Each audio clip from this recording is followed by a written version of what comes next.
मंगल मैत्री बच्चों, आज कक्षा 9 में आपको कबीरदास जी की साखियाँ उनका पुनः अभ्यास करवा रही हूँ। हमारे यहाँ पर कवि हैं कबीरदास। उन्होंने साखियों के माध्यम से जो ज्ञान देने की कोशिश करी है समाज को, वह हम यहाँ पर पढ़ेंगे। तो अब काव्य सौंदर्य की दृष्टि से भाषा है कबीरदास जी की सधुप कड़ी, या जिसे पंचमेल खिचड़ी भी कहते हैं। और ये जो हम पढ़ रहे हैं इनके छंद हैं। छंद है ये हमारा दोहा।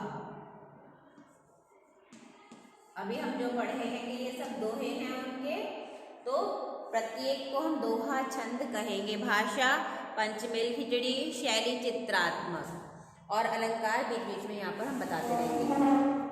पहली साखी आप निकालेंगे। मान सरोवर सुभर जल, हंसा केली कराही, मुक्ता फल मुक्ता चुगे, अब उड़ी अनत न जाही। मान सरोवर, मन रूपी सरोवर। यहाँ पर दो अर्थ हैं इस साखी के। एक तो आध्यात्मिक अर्थ है, गूढ़ अर्थ है, और दूसरा शाब्दिक अर्थ है। शाब्दिक अर्थ है कि मन रूपी सरोवर सुंदर जल से भर गया है, जिस पर हंस आकर क्रीड़ाएं, केली मीन्स क्रीड़ा, खेल करना। जैसे पानी में पक्षी आकर पंख फड़फड़ाते हैं, खेलते हैं, तो क्रीड़ा।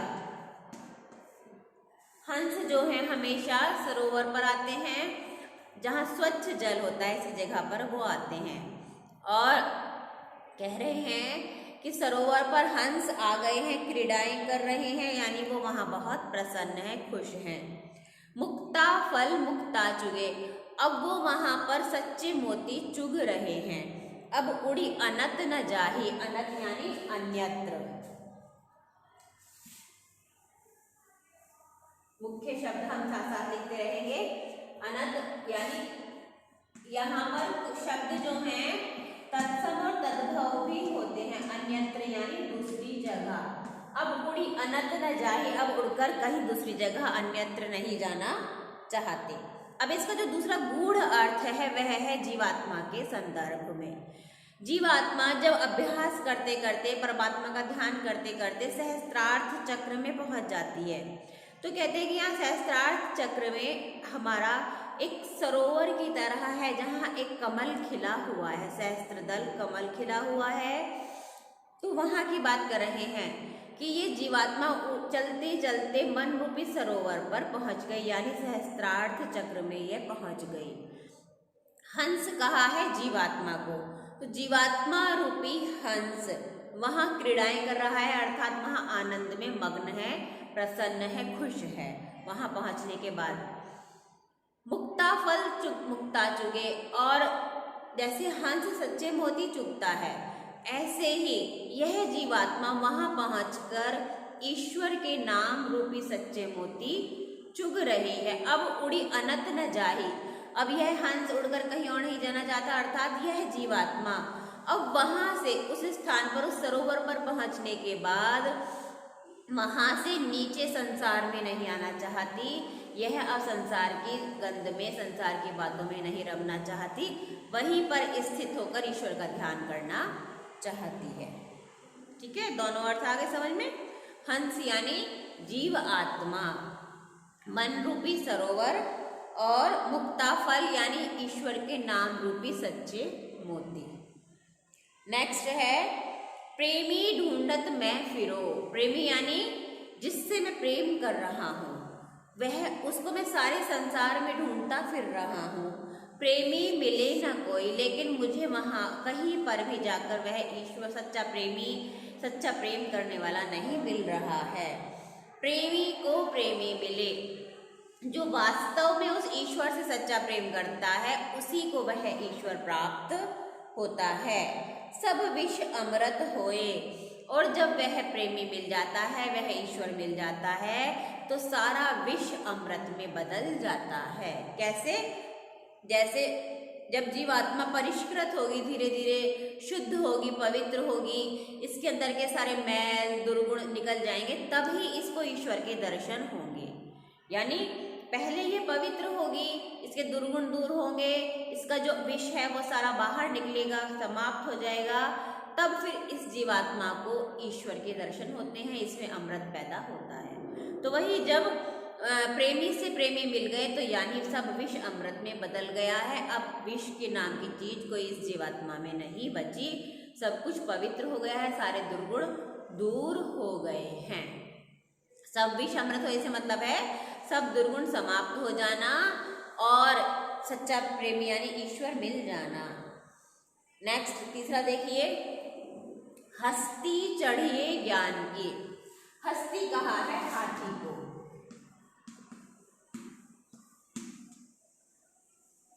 हस्ती चढ़िए ज्ञान की, तो हस्ती यानी हाथी, ज्ञान को किसके समान बताया? हाथी के समान। हस्ती चढ़िए ज्ञान की सहज दुलीचा डारी, अर्थात ज्ञान रूपी हाथी पर आप सवारी करिए। ज्ञान जो है, जैसे हाथी जानवरों में सबसे ऊंचा सबसे बड़ा होता है, विशालकाय, ऐसे ही ज्ञान भी सर्वोत्तम सबसे बड़ा होता है। जिसके पास ज्ञान हो वह यानी सर्वश्रेष्ठ व्यक्ति माना जाता है। तो यहाँ पर कह रहे हैं कि तुम ज्ञान रूपी हाथी की सवारी करो, अर्थात अपने अंदर ज्ञान को धारण करो। सहज दुलीचा डारी, और जैसे हाथी के ऊपर एक छोटा सा उसके ऊपर बैठने का कालीन बिछा हुआ होता है, जिसे दुलीचा कहते हैं। दुलीचा यानी छोटा कालीन जो हाथी के ऊपर बिछा हुआ होता है। तो कह रहे हैं कि अपने स्वभाव को निर्मल बनाओ। सहज दुलीचा डारी, सहज यानी अपने सरल स्वभाव रूपी कालीन अपने ज्ञान पर बिछाओ, अर्थात ज्ञान प्राप्त करो और स्वभाव को निर्मल बनाओ, सहज सरल बनाओ।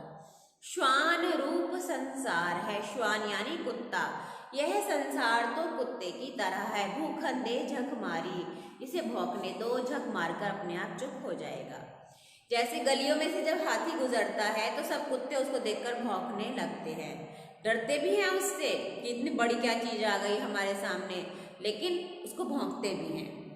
तो ऐसे ही कह रहे हैं कि जब कोई ज्ञान के मार्ग पर चलता है तो ये संसार उसको तरह तरह से क्रिटिसाइज करता है, रोकता है, अरे ये कोई इसे क्या है, सारा दिन हमारा लिए बैठा रहा है, कुछ नहीं करता, यानी तरह तरह से उसकी आलोचनाएं करता है।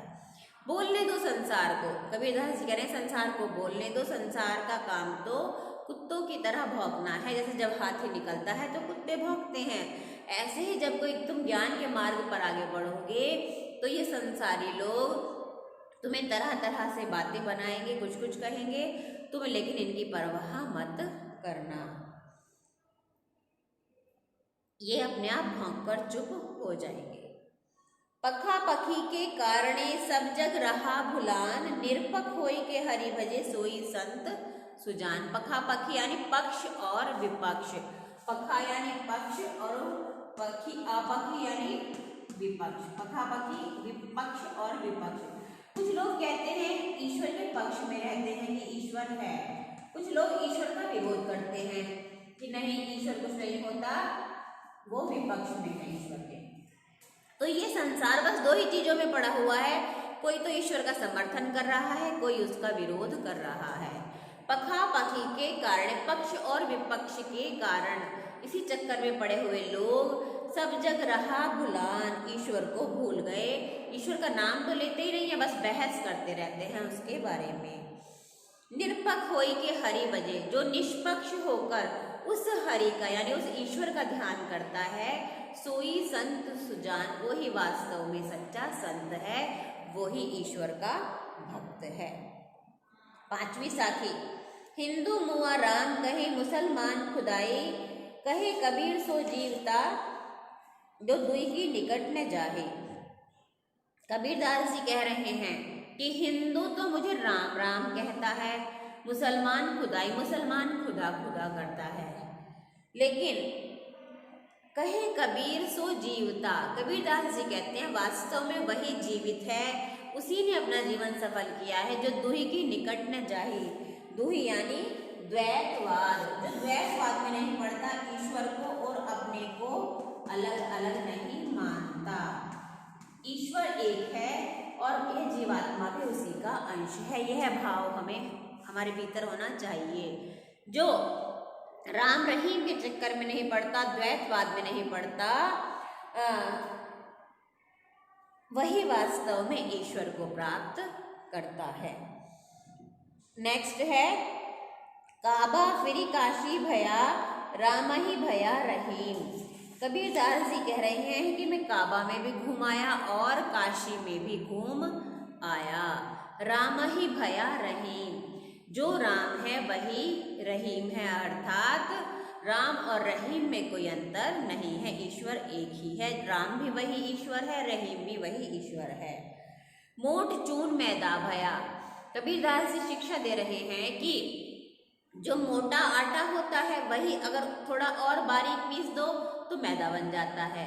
यानी गेहूं एक है, उसी गेहूं से मोटा आटा बना और उसी गेहूं से मैदा बना। तुम इसके फेर में मत पड़ो कि राम कौन है रहीम कौन है। जितना अंतर एक ही गेहूं से पिसने वाले आटे और मैदा में होता है उतना ही अंतर राम और रहीम में है। बस कुछ कोई उसे राम कहता है, कोई रहीम कहता है, लेकिन है वो एक ही चीज। जैसे गेहूं एक होता है, उसी की आटा बन जाता है, मैदा बन जाता है, उसी की रोटी बनेगी, उसी के पराठे बनेंगे, उसी की पूड़ी बनेगी, उसी का समोसे भी बनेंगे, ब्रेड भी बनेगी। तो है सब एक, लेकिन हम उसको अलग अलग मान लेते हैं। मोट चून मैदा भया बैठ कबीरा जीम। कबीरदास जी कह रहे हैं कि तू तो बैठकर अपना पेट भर, यानी ईश्वर का ध्यान कर, इधर उधर की बातों में अपने मन को मत लगा। नेक्स्ट, ऊंचे कुल का जन्म ये जे करनी ऊंच न होए। कबीरदास जी यहाँ पर कर्मों को श्रेष्ठ बता रहे हैं, जन्म को श्रेष्ठ नहीं। जन्म तो व्यक्ति किसी भी कुल में ले रहा है, वह श्रेष्ठता उसकी उसके कर्मों से होती है। ऊंचे कुल में जन्म लेने से क्या होता है? यदि तुम्हारे कार्य श्रेष्ठ नहीं है, ऊंचे नहीं हैं। सुबरन कलश सुरा भरा साधु निंदा सोई। सोने का घड़ा यदि मदिरा से भरा हुआ है तो भी सज्जन लोग उसकी निंदा ही करेंगे। ऐसे ही कोई बहुत ऊंचे कुल में जन्म ले ले लेकिन कर्म खराब करे तो वह निंदनीय ही होगा। यानी व्यक्ति का जो महत्व है जन्म से नहीं बल्कि उसके कर्मों से है, कुल से नहीं बल्कि उसके कर्मों से है। ऊंचे कुल का जन्म ये करनी ऊंच न होए। ऊंचे कुल में जन्म लेने से क्या होता है? यदि तुम्हारे कार्य ऊंचे नहीं हैं। मोट चून मैदा सुबरन कलश सुरा भरा साधु निंदा सोए। सोने का घड़ा यदि मदिरा से भरा हुआ है तो भी वह सज्जनों के द्वारा निंदित ही होता है। इस तरह ये साखियां पूरी हो जाती हैं। कबीरदास जी का ही अगला हमारा है शबद। शबद पढ़ा रही हूँ।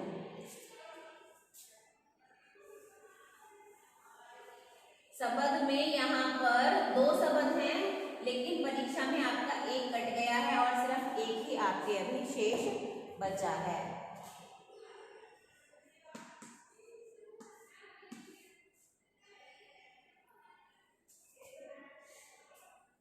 मोह को कहाँ ढूंढे तू बंदे। कबीरदास जी इस शब्द में कह रहे हैं कि हे बंदे तू मुझे कहाँ ढूंढ रहा है। कौन कह रहा है? ईश्वर कह रहा है। कबीरदास जी कह रहे हैं कि ईश्वर कह रहा है जीवात्मा को कि मुझे तू कहाँ ढूंढ रहा है। मैं तो तेरे पास में, मैं तो हर क्षण तेरे ही पास रहता हूँ, तेरे ही साथ रहता हूँ। ना मैं देवल ना मैं मस्जिद। देवल कहते हैं मंदिर को और मस्जिद तो आपको पता ही कैसे कहते हैं, है ना। ना तो मैं मंदिरों में रहता हूँ और ना ही मैं मस्जिद में रहता हूँ। ना मैं देवल, ना तो मैं देवता हूँ मंदिरों में रहता हूँ, ना मैं मस्जिद में तुझे प्राप्त होऊंगा। ना काबे कैलाश में। काबा मुसलमानों का तीर्थ स्थान है, कैलाश हिंदुओं का। तो ना मैं तुझे काबा में घूमकर यात्रा करके आने पर मिलूंगा, ना मैं तुझे कैलाश की यात्रा करके आने के बाद ही प्राप्त होने वाला हूँ। ना तो कौने क्रिया कर्म में। कौने यानी किसी, क्रिया कर्म कहते हैं कि कर्म कांड, ईश्वर को प्राप्त करने के लिए जो कर्म कांड किए जाते हैं उन्हें क्रिया कर्म कहा है। कौन से कर्म कांड? जप तप करना, माला जपना, यज्ञ करना, मंदिरों में जाना, दिए जलाना, जल चढ़ाना, ये सब कर्म कांड, इन सब से भी मैं तुझे मिलने वाला नहीं हूं। कौन कह रहा है? ईश्वर। ना तो कौने क्रिया कर्म में, ना ही जोग बैराग में। ना तो मैं तुझे ये कर्म कांड करने से प्राप्त होऊंगा, तू मंदिरों में जाए, घंटे बजाए, आरती करे, नहीं, इससे भी मैं तुझे मिलने वाला नहीं हूँ। ना ही जोग वैराग, तो ईश्वर की प्राप्ति का या तो कर्म कांड होता है रास्ता, या कहते हैं फिर कहते हैं कि योग साधना करो। तो वो कह रहे हैं कि मैं तुझे योग साधना से भी प्राप्त होने वाला नहीं हूँ। ना ही जोग वैराग, वैराग्य यानी यदि तू वैराग्य ले ले तो भी मैं तुझे प्राप्त होने वाला नहीं हूँ। कुछ लोग वैराग्य घर गृहस्थी छोड़कर वनों में चले जाते हैं, सन्यासी हो जाते हैं। वैराग्य यानी सन्यासी बन जाना। ना मैं तुझे योग साधना से मिलूंगा और ना ही तू सन्यासी बन जाए तो भी तुझे प्राप्त मैं होने वाला नहीं हूँ। खोजी होई तो तुरत ही मिलहो, खोजी यानी ईश्वर को खोजने वाला, सच्चा संत। खोजी यानी खोज करने वाला, जो खोज करने वाला, खोज तो सभी रहे हैं, लेकिन जो सच्चे मन से उसको खोजना चाहता है, उसको प्राप्त करना चाहता है, सच्चा साधक, जिसे हम सच्चा साधक भी कह सकते हैं, जो वास्तव में ईश्वर को प्राप्त करना चाहता है। तो कह रहे खोजी होए तो तुरत ही मिलहु, तुरत ही यानी तुरंत प्राप्त हो जाने वाला। यदि तू सच्चा साधक है, सच्चा वास्तव में मुझे खोजना चाहता है, तो मैं तुझे तुरंत प्राप्त हो जाऊंगा, पल भर में, पल भर की तलाश में, मैं क्षण मात्र में तुझे प्राप्त हो जाऊंगा। कैसे? जो सच्चे हृदय से ईश्वर का ध्यान करता है वह उसके सामने प्रकट हो जाता है, उसे दर्शन देता है। कहे कबीर सुनो भई साधु, कबीर दास जी कह रहे हैं कि सभी सज्जन व्यक्ति, सभी साधु लोग सुन लें, जो ईश्वर के मार्ग पर हैं वो सब सुन लें कि वो ईश्वर तो सब श्वासों की श्वास में, सब जगह निवास करता है, अर्थात सभी श्वास लेने वाले लोगों में निवास करता है, सभी जीवधारियों के भीतर रहता है। तो यहाँ पर कबीरदास जी ने खंडन किया है कर्म कांड का, मंदिर मस्जिद देवल इन सब में जाने का, तीर्थ यात्राओं में घूमने का। वो कह रहे हैं कि ईश्वर सभी जीवधारियों के भीतर है और हमें अपने भीतर ही प्राप्त हो जाता है। ईश्वर कहाँ प्राप्त, कब प्राप्त होता है? जब तुम सच्चा खोजी बनो और उसका वास्तव में ध्यान करो तो वह तुम्हारे भीतर ही प्रकट हो जाएगा। ईश्वर का निवास स्थान कहाँ है? सभी जीवधारियों के भीतर, सब श्वासों के श्वास में, अर्थात सभी जीवधारियों में, सभी सांस लेने वाले व्यक्तियों में ईश्वर ही निवास करता है। इस तरह यह सबक भी आपका हो गया, आप इन्हें ध्यानपूर्वक पढ़ेंगे। धन्यवाद।